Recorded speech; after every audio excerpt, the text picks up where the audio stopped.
Hi guys, welcome to our channel OS study point. तो आइए दोस्तों, आज कुछ नया पढ़ते हैं। कंप्यूटर नंबर सिस्टम में आज हम पढ़ेंगे हेक्साडेसिमल से बाइनरी, हेक्साडेसिमल से ऑक्टल, हेक्साडेसिमल से डेसिमल नंबर को कैसे निकालते हैं। तो कंप्यूटर नंबर सिस्टम में जो हमारे नंबर यूज होते हैं उन नंबर की थोड़े बेसिक डिटेल जानते हैं। पहले नंबर यूज होता है हमारा बाइनरी, 0 से 1 यूज होता है इसमें, और इसकी जो बेस होती है वो 2 होती है। ठीक है। अगर डेसिमल की बात करें तो 0 से 9 यूज होते हैं और इसकी जो बेस होती है वो 10 होती है। ठीक है। अगर ऑक्टल की बात करें तो 0 से 7 नंबर यूज होते हैं और इसकी जो बेस होती है वो 8 होती है। ठीक है। अगर हेक्साडेसिमल नंबर की बात करें तो 0 से 15 नंबर यूज होते हैं और इसकी जो बेस होती है वो 16 होती है। ठीक है। 1 से 9 तक के नंबर हेक्साडेसिमल नंबर में जो यूज होते हैं वो सेम एज वैसे ही हम यूज कर लेते हैं, बट 10 से लेके 15 तक नंबर की हमारी कोडिंग होती है। जैसे 10 की ई हो गई, 11 की बी हो गई, 12 की सी हो गई, 13 की डी हो गई, 14 की ई हो गई और 15 की एफ हो गई। अब आइए बढ़ते हैं अपने क्वेश्चन की तरफ। पहले पढ़ेंगे हम हेक्साडेसिमल से बाइनरी, फिर हेक्साडेसिमल से डेसिमल, फिर हेक्साडेसिमल से ऑक्टल। अर्थात एक ही वीडियो में हम हेक्साडेसिमल से जितने भी फ्रैक्शन वाले क्वेश्चन बनेंगे आपके सारे सॉल्व हो जाएंगे। ठीक है। तो प्लीज वीडियो के अंत तक बने रहना। तो आइए अब देखते हैं हेक्साडेसिमल से बाइनरी नंबर को आप कैसे निकालोगे। तो यहाँ पर क्या है, हमें A91.7 हेक्साडेसिमल नंबर, इसकी बेस से हमें पता चला है हेक्साडेसिमल नंबर है, और इसकी बेस से पता चला कि हमें क्या बाइनरी नंबर हमसे पूछा जा रहा है। ठीक है। इसकी बेस कितनी है, 2 है। अब आइए जरा देखते हैं। अब अभी तक क्या होता था कि जो हमारी हैबिट पड़ी है वो इंटीजर वाले पार्ट की पड़ी है। ठीक है। ये हमारे पास क्या है, इंटीजर पार्ट है, और ये हमारे पास क्या है, फ्रैक्शन पार्ट है। ठीक है। दशमलव वाली भिन्न वाली संख्या है। ठीक है। अब जरा देखो, तो पहले जो हमारे पास इंटीजर नंबर है हम थोड़ी देर के लिए मानते हैं जो हमारे पास पॉइंट है वो है ही नहीं। कितना है, A9 और 1 दे रखा है, A9 और 1 दे रखा है। ठीक है। इससे हमें बाइनरी इसकी पूछ रहा है। या तो आप डायरेक्ट, अगर आपकी हैबिट है, अगर आप समझ सकते हो कि क्या चीज बाइनरी कैसे इसकी निकलती है, तो आप डायरेक्ट इसकी बाइनरी लिख दो, या फिर जो बेसिक चीज होती है आप वैसे ही करो। ठीक है। तो हमें तो सबको बताना है, तो हम क्या करेंगे, हम शुरू से स्टार्ट करेंगे किससे, मल्टीपल 1, मल्टीपल 2, मल्टीपल 4 और मल्टीपल 8। ठीक है। फिर यहाँ पर करो, क्या करोगे, मल्टीपल 1, मल्टीपल 2, मल्टीपल 4 और मल्टीपल 8। ठीक है। यहाँ पर क्या करोगे, मल्टीपल 1, मल्टीपल 2, मल्टीपल 4, मल्टीपल 8। देखो हमें यहाँ पर एक ही जरूरत पड़ेगी। ठीक है। तो हमने इसीलिए पहले आपको बता दिया था कि हेक्साडेसिमल नंबर में 0 से 9 नंबर जो यूज होते हैं सेम एज वैसे ही यूज कर लेते हैं, और 10 से लेकर 15 तक नंबर की कोडिंग होती है। तो 10 की कोडिंग हमारी क्या होती है, ए की कोडिंग क्या होती है, 10 होती है। ठीक है। तो अर्थात यहाँ पर क्या है, 10 लिखा है। ठीक है। इसे आप ए पढ़ोगे, बट यहाँ पर आप 10 नहीं यूज कर सकते। अपने आप ए को देखकर आपको समझ जाना कि हमें किस बटन को ऑन करना है, किस बटन को हमें ऑफ करना है। अर्थात हमें यहाँ पर इसकी जो वैल्यू लानी है उसे हमें क्या, कितनी लानी है, 10 लानी है। ठीक है। तो 10 लाने के लिए आप क्या करोगे, 8 को यूज करोगे और 2 को यूज करोगे। तो 8 और 2 वाली वैल्यू को 1 1 दे दो, बाकी सब वैल्यू को 0 दे दो। ठीक है।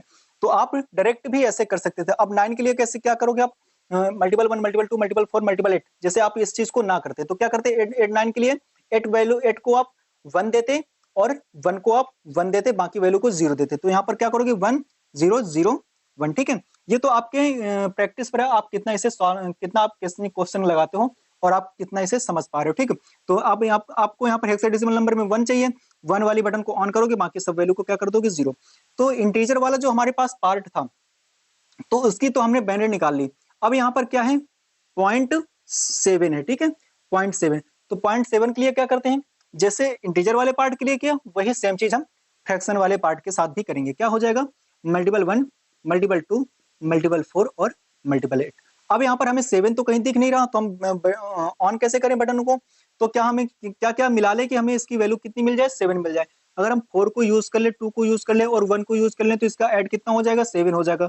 और 8 को क्या करें हम, जब इस 8 की जरूरत नहीं है तो इसे हम क्या करेंगे, 0 दे देंगे। ठीक है।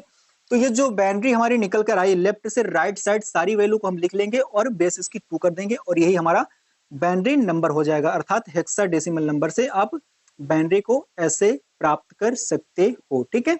ये हुआ बाइनरी, ये हुआ हमारा आंसर। ओके। तो हेक्साडेसिमल नंबर से बाइनरी नंबर को ऐसे प्राप्त करते हैं। ठीक है। हमें पॉइंट को देखकर घबराना नहीं है, जैसे हम इंटीजर वाले पार्ट के साथ करते हैं वही चीज हम फ्रैक्शन वाले पार्ट के साथ भी करेंगे हेक्साडेसिमल नंबर में। ठीक है। अब हम जरा बढ़ते हैं अपने क्वेश्चन में थोड़ा आगे, अब पढ़ेंगे हेक्साडेसिमल नंबर से बाइनरी नंबर को कैसे निकालते हैं। ठीक है। एक एग्जांपल उसका भी देखते हैं। तो आइए देखते हैं हेक्साडेसिमल नंबर से डेसिमल नंबर को कैसे प्राप्त करते हो। ठीक है। ये क्या हमारा पास इंटीजर नंबर है। ठीक है। और ये क्या हमारे पास फ्रैक्शन पार्ट है। ठीक है। अभी तक क्या होता था, हमें सिर्फ इंटीजर नंबर दिया जाता था और उसे हम हेक्साडेसिमल नंबर से डेसिमल नंबर में तुरंत चेंज कर लेते थे। क्या करते थे, 16 की पावर 0, 16 की पावर 1, 16 की पावर 2। थोड़ी देर के लिए मानते हैं कि हमारे पास जो पॉइंट की वैल्यू दी गई फ्रैक्शन पार्ट वो हमारे पास नहीं है, ओनली क्या है, इंटीजर पार्ट है। क्या लिखा है, B12। ठीक है। कितना B32, ठीक है, इतना दिया गया है वैल्यू। आइए पहले हम इसे सॉल्व करते हैं। क्या करेंगे हम, इंटीजर वाले पार्ट के साथ क्या करते थे, 16 की पावर 0 से चालू करते थे, ठीक है, फिर क्या करते थे 16 की पावर 1 करते थे, 16 की पावर 2 करते थे। अगर अगर और हमारे पास नंबर होता तो उसे हम और आगे करते, क्या करते, 16 की पावर 3 करते, ठीक है। अब आइए इसको कैलकुलेशन करते हैं। 2 मल्टीपल 1, किसी भी वैल्यू की पावर जब 0 हो जाती है तो उसका मान कितना हो जाता है 1, ठीक है। तो क्या हुआ 2 मल्टीपल 1, ठीक है। अब क्या करोगे, प्लस करोगे, यहाँ पर कितना है 16, 3 मल्टीपल कितना है 3 मल्टीपल 16, ठीक है। फिर क्या करोगे, प्लस करोगे, तो 16 मल्टीपल 16 कितना हो जाएगा 256, और बी की कोडिंग कितनी होती है 11, तो कितना हो जाएगा यहाँ पर 11 मल्टीपल 256, ठीक है। अब आइए इसका कैलकुलेशन करते हैं। 256 का जब आप 11 के साथ मल्टीपल कराओगे तो कितना हो जाएगा 28 16, ठीक है। फिर कितना होगा 16 48, कितना 48, फिर कितना होगा मल्टीपल 2, 48 2 50, ठीक है। और यहाँ पर कितना है 16 है, तो कितना हो जाएगा 66, तो 28 66 आ जाएगा, ठीक है। तो यह हुआ हमारा इंटीजर वाले पार्ट का कैलकुलेशन। अब यहाँ पर कितना है 0 और 1 है, ठीक है, पॉइंट 0 और 1, ओके। अब जो इंटीजर वाला पार्ट होता था, इंटीजर वाले पार्ट का तो हमने कैलकुलेशन कर लिया, बट जो हमारे पास पॉइंट फ्रैक्शन वाला पार्ट है 0.01, इसके कैलकुलेशन के लिए क्या है, एक छोटी सी चीज को हमें ध्यान देना है। क्या है, यहाँ पर 16 की पावर 0 से मान चालू होता है, और यहाँ पर क्या होता है 16 की पावर -1 से चालू होता है, 16 की पावर -1, 16 की पावर -2। और एक कौन चीज को ध्यान देना है, यहाँ पर क्या होता है, हम राइट से लेफ्ट की ओर चलते हैं, किससे, राइट से लेफ्ट की ओर चलते हैं, और फ्रैक्शन वाले पार्ट में क्या होता है, लेफ्ट से राइट की ओर चलते हैं, ठीक है। जैसे यहाँ पर 16 की पावर 0, 16 की पावर 1, 16 की पावर 2, ठीक है, राइट से लेफ्ट की ओर चले आए। यहाँ पर क्या करते हैं, लेफ्ट से राइट की ओर चलते हैं, 16 की पावर -1, 16 की पावर -2, ठीक है। आइए इसका कैलकुलेशन करते हैं। जब x की पावर -1 होता है और इसको आप जब विस्तार करते हो तो कितना होता है 1 अपान में x होता है, वही चीज हमें यहाँ पर करना है, ठीक है। 16 की पावर -1 है, इसे जब प्लस में हम बनाएंगे तो क्या हो जाएगा 1 अपान, सॉरी यहाँ पर 0 है तो कितना हो जाएगा 0 अपान में 16 हो जाएगा, ठीक है। यहाँ पर कितना है 1 है तो 16 अपान में 256, 16 मल्टीपल 16 कितना हो जाएगा 256। अब आइए इसका कैलकुलेशन कितना होगा, तो इसे आप कैलकुलेटर या किसी चीज से कर लेना, ठीक है। 1 अपान में 256 का जो कैलकुलेशन होगा वो कितना होगा 0.0039065, ओके। अब आइए जरा इसको लिखते हैं, एक ब्रैकेट में 2866.0039065, ओके। अब निकाल के आ रहे थे आप डेसिमल नंबर, डेसिमल नंबर निकाल रहे तो बेस कितनी हो जाएगी इसकी 10। तो ये होता है हेक्साडेसिमल नंबर निकालने, डेसिमल से डेसिमल नंबर निकालने का प्रोसीजर, ठीक है। अर्थात इंटीजर वाले पार्ट को जैसे आप करते थे 16 की पावर 0, 16 की पावर 1, 16 की पावर 2, वैसे हम कैलकुलेशन उसका कर लेते हैं। और जो हमारे पास फ्रैक्शन पार्ट, पॉइंट वाला पार्ट होता है, उसमें क्या करते हैं, लेफ्ट से राइट की ओर चलते हैं और 16 की पावर -1 से कैलकुलेशन करते हैं, और जो चीजें होती हैं वही मैथमेटिक्स के तरीके से हम पूरा सॉल्व कर लेते हैं। अब आइए क्वेश्चन में हम आगे बढ़ते हैं, हेक्साडेसिमल से ऑक्टल कन्वर्जन को कैसे करते हैं। तो आइए देखते हैं इसको हम। हेक्साडेसिमल से हमें क्या निकालना है, ऑक्टल कन्वर्जन करना है, ठीक है। बट हेक्साडेसिमल नंबर से आप क्या है, आप डायरेक्ट ऑक्टल नंबर पे नहीं जा सकते। हेक्साडेसिमल नंबर निकालने के, हेक्साडेसिमल से ऑक्टल निकालने के लिए क्या करते हैं, पहले आप हेक्साडेसिमल नंबर से आप क्या करोगे, बाइनरी नंबर को निकालोगे, अर्थात जो आपको ये नंबर दिया गया है इसकी आप बाइनरी निकालोगे, फिर इस बाइनरी से आप क्या करोगे, ऑक्टल नंबर को निकालोगे, ठीक है। तो ये होता है मेथड हेक्साडेसिमल नंबर से ऑक्टल निकालने का। उसके लिए पहले आपको बाइनरी नंबर निकालना पड़ेगा, ठीक है। तो आइए D4.8 का हम हेक्साडेसिमल नंबर का बाइनरी निकालते हैं, ठीक है। तो आइए डायरेक्ट इसकी हम बाइनरी लिखते हैं, क्योंकि किसी भी नंबर के साथ हम क्या करते हैं, मल्टीपल 1 करते हैं, मल्टीपल 2 करते हैं, मल्टीपल 4 करते हैं और मल्टीपल 8 करते हैं, ठीक है। डी की कोडिंग क्या होती है 13 होती है, 13 के लिए हमें किसकी जरूरत पड़ेगी, 8 की पड़ेगी, 4 की पड़ेगी और 1 की पड़ेगी। तो आइए इन वाली बटनों को हम ऑन करते हैं और सबको हम 0 करते हैं, अर्थात 2 वाली बटन को हम 0 कर देंगे, तो कितना हो जाएगा 1 1 0 1, ठीक है।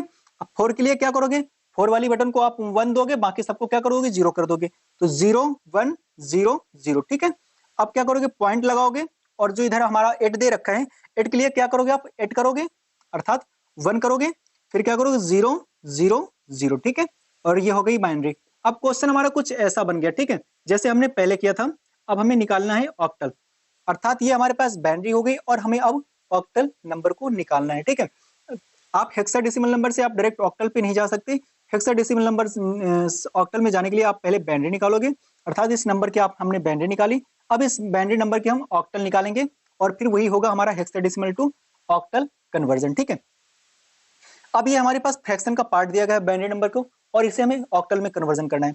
जब हमें बाइनरी नंबर दिया जाता है और ऑक्टल में कन्वर्जन करना होता है तो हम क्या करते हैं, 3 3 नंबर का पेयर बनाते हैं। ठीक है, तो आइए वही चीज करते हैं, यहाँ पर 3 नंबर का पेयर बनाते हैं, यहाँ पर 3 नंबर का पेयर बनाते हैं, यहाँ पर 3 नंबर का पेयर बनाते हैं। ठीक है, अब यहाँ पर क्या होता है, देखो ये हमारा होता क्या चीज है, इंटीजर पार्ट होता है, और ये हमारे पास क्या होता है, फ्रैक्शन पार्ट होता है। ठीक है, अब क्या होता है, जो इधर वाली वैल्यू होती है दशमलव इंटीजर वाली पार्ट, उसमें क्या करते हैं हम राइट से लेफ्ट की ओर जोड़े बनाते हैं 3 3 नंबर का, और जो इधर फ्रैक्शन वाला पार्ट होता है उसमें क्या करते हैं हम लेफ्ट से राइट की ओर 3 3 नंबर का हम पेयर बनाते हैं। ओके, अब आइए उसका करते हैं। अब जरा देखो ऑक्टल वाले में क्या होता है, मल्टीपल 1 मल्टीपल 2 मल्टीपल 4। ठीक है, अब यहाँ पर क्या होगा, मल्टीपल 1 मल्टीपल 2 मल्टीपल 4, तो यहाँ पर हमें कितना मिल जाएगा 4। ठीक है, यहाँ पर कितना है 0 1 2, तो यहाँ पर हमें कितना मिलेगा 2, यहाँ पर कितना है 1 1, और जब आपकी दशमलव के अर्थात इंटीजर वाला जब पार्ट होता है, अब आपको जब आपको right side left side value बढ़ानी होती है तो आप बढ़ा लेते हो और मान में हमारे कोई परिवर्तन नहीं होता। यहाँ पर कितना है 2 नंबर है, अब मान लो बाय द वे यहाँ पर हमने 0 को बढ़ा लिया। ठीक है, ना तो इसकी बाइनरी गलत हुई और ना ही ऑक्टल नंबर गलत हुआ। ठीक है, तो यहाँ पर कितना हो जाएगा, 1 यूज हुआ और 2 यूज हुआ, तो यहाँ पर वैल्यू कितनी हो गई इसकी 3। जरा देखो, और हेक्साडेसिमल नंबर में मल्टीपल 1 मल्टीपल 2 मल्टीपल 4 मल्टीपल 8 होता है, और ऑक्टल नंबर में मल्टीपल 1 मल्टीपल 2 मल्टीपल 4। आखिर ये होता क्यों है, जब इन चारों बटनों को आप ऑन करोगे तो इसका योग जो आएगा वो कितना आएगा, 15 आएगा। ठीक है, और जब इनकी तीनों बटनों को ऑन करोगे तो इसका योग कितना आएगा, 7 आएगा। तो ऑक्टल नंबर के में नंबर कितना यूज करते हैं, 0 से 7, और हेक्साडेसिमल नंबर में 0 से 15। ओके, तो यह हुआ हमारा लगाने का नियम। ठीक है, तो क्या हुआ यहाँ पर 1 0 1, तो यहाँ पर कितनी 4 वाली बटन ऑन है, तो यहाँ पर हमें कितना मिल जाएगा 4, यहाँ पर पॉइंट लगा, और यहाँ पर कितना है 0 0 के बाद आप कितने भी 0 लगा लो। अब बाय द वे मान लो 0 0 0, तो इसका जो कैलकुलेशन आएगा 0 ही आएगा, तो क्या हो जाएगा 0। ठीक है, तो जो ये कैलकुलेशन का जो ऑक्टल नंबर निकल कर आया 8, ये हुआ हमारा ऑक्टल नंबर। अर्थात इस हेक्साडेसिमल नंबर से हमने डायरेक्ट क्या किया, इसकी बाइनरी निकाली, और इस बाइनरी को हमने डायरेक्ट क्या किया, ऑक्टल नंबर निकाला। तो 324.40 ऑक्टल नंबर, अर्थात हेक्साडेसिमल नंबर से आप इस तरह ऑक्टल नंबर को निकाल सकते हो। तो प्लीज गाइस, आपको वीडियो कैसा लगा हमें कमेंट सेक्शन में जरूर बताएं, और ऐसे ही एजुकेशनल वीडियो को देखने के लिए हमारे चैनल को सब्सक्राइब कर लें। धन्यवाद, थैंक्स फॉर वॉचिंग।